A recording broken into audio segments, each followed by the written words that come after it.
ខ្សែជីវិតនៅវែងឆ្ងាយមានត្រឹមបេះដូងមួយមិន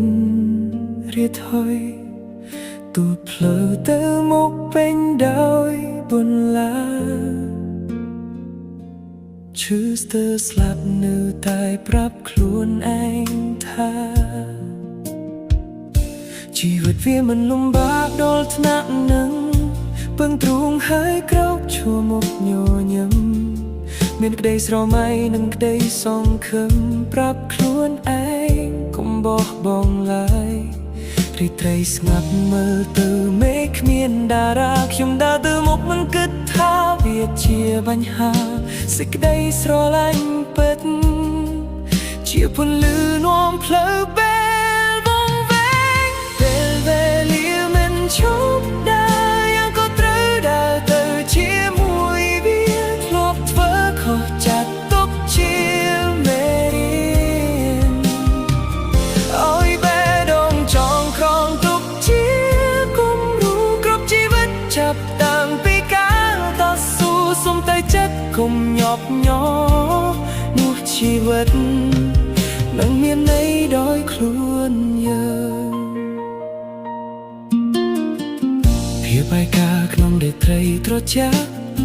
សំឡឹងមើលមេឃនឹកអតីតកាលផ្លូវឆ្ងាយធ្វើឲ្យចិត្តនឿយហត់តែខ្ញុំនៅតែដើរទៅមុខសូមអធិដ្ឋានក្នុងភាពងងឹតឲ្យសេចក្តីស្រឡាញ់នៅការពាររំលឹកបេះដូងមួយនេះជានិច្ច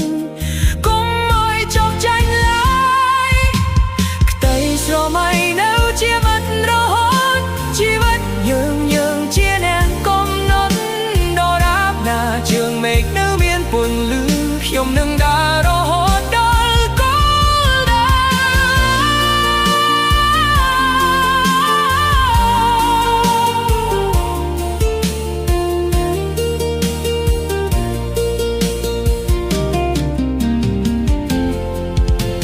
ក្នុងរាត្រីដែលមេឃពិសោធន៍ចិត្តមនុស្សខ្ញុំនៅតែដើរទៅមុខសេចក្តីស្រឡាញ់ពិតជាពន្លឺនាំផ្លូវពេលមកវែងក្តីសុំបាននៅជាមិត្តរហូតជីវិតយើងជាអ្នកកំណត់ដរាបណាជើងមេឃនៅមានពន្លឺខ្ញុំនឹងទៅឲ្យដល់